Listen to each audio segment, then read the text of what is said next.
As I hit 25 years in my career, I'm looking at the top 25 lessons that I've learned in my career. Carrying quota, leading teams across AT&T, Verizon, T-Mobile, and Microsoft, and some smaller organizations as well, generating over $1 billion in revenue. One of the big lessons is relationships compound more than revenue. Revenue is temporary. I've never focused on a number a day in my life. I've always focused on building community and bringing legitimate value to those that I seek to serve. Deals close once, that's a moment in time. Relationships beget deals. Deals don't happen without relationships and de-risking someone's decision to make a change. Relationships are what change your life. You know, I came up in an environment, in a culture where it was chase the deal, chase the quota, chase the transaction, make dials, hammer the phones, and that's just not what it's all about. The breakthrough is creating and chasing trust, chasing actual relationships that you can invest in. And I've had situations where I've recommended my friend at the competition when I knew I wasn't the right fit. Chase credibility. My biggest opportunities never came from cold transactions. They came from consistency, showing up, being responsive.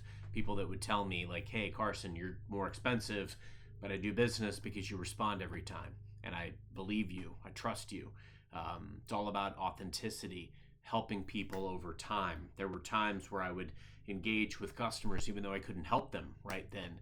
And I still answered their questions, showed up, and then they went to another organization and I was the first person they called. And magical deals happened. Trust accumulates over years. Had a customer organization where a new executive was named. I saw it on the business journal, reached out to this person, said, hey, I see you're moving to St. Louis. How can I help? Are there, schools I can recommend for your kids, places to live, places to eat? Glad to sit down and share the history of our company's relationships and be valuable to you in any way that I can as you're learning. I was in this person's office the next week before any of the competition, and within 6 months we signed a massive deal. Within 2 years we signed another massive deal. I didn't pitch.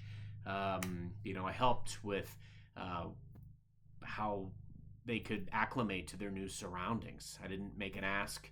There was no pressure. Built trust first. I asked this person, what do you need from me? How can I best be a partner? And then I listened and I delivered. That's the key element. There was another individual that I earned a relationship with because they were posting on LinkedIn and I loved their posts.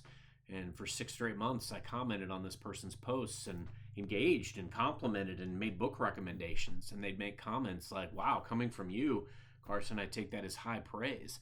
I introduced this person to the book Winning by Tim Grover and Relentless, the gentleman who trained and coached Michael Jordan and Kobe Bryant and others. And within a year, that Tim Grover was actually at their sales kickoff, which is crazy. But this person was actually named CEO. I got the meeting the day they became CEO. The whole organization was like, how in the world did you get this meeting? And it was because he knew me before we had ever met. Because I commented thoughtfully for months. There was no fake engagement, no asks, until the day that he became CEO. And I said, congratulations, it'd be great to connect and look for ways that we can deliver wins in your first 90 days. Got the meeting immediately. The key lesson there is people do business with people that they feel genuinely connected to. Relationships are not soft skills. They are the strategy. Products and metrics and widgets, they all change. Technology changes, orgs restructure, there's mergers, acquisitions. Your champion at an organization can leave. My biggest deal went from nothing to 9 figures in 2 years, and 7 C-level executives left. Thankfully, I had like 100 executive relationships thanks to reaching out on LinkedIn and the domino effect of getting introduced into other executives. But strong relationships survive all of that. In fact, that big deal, that president I met on day 2 on LinkedIn, he's still a mentor of mine years later. People remember who showed up, who cared. My favorite question to ask a new executive is, what do you want your legacy to be? How can I make that happen? Um, what are the big problems you're trying to solve? Because if you can become known as that problem solver, they're going to go to you. You've earned the right now to be the trusted advisor. Show up without an agenda. Treat them as a human being instead of as a target. Those are the types of things that I think are all the more critical, especially now that we're in this more automated world. As I look back, I think about relationships compounding more than revenue. The best part of my career wasn't the awards or the rankings. It was the people. That's my proudest thing about my career is the people that I've been able to work with, work for, meet, connect with, sponsor, mentor.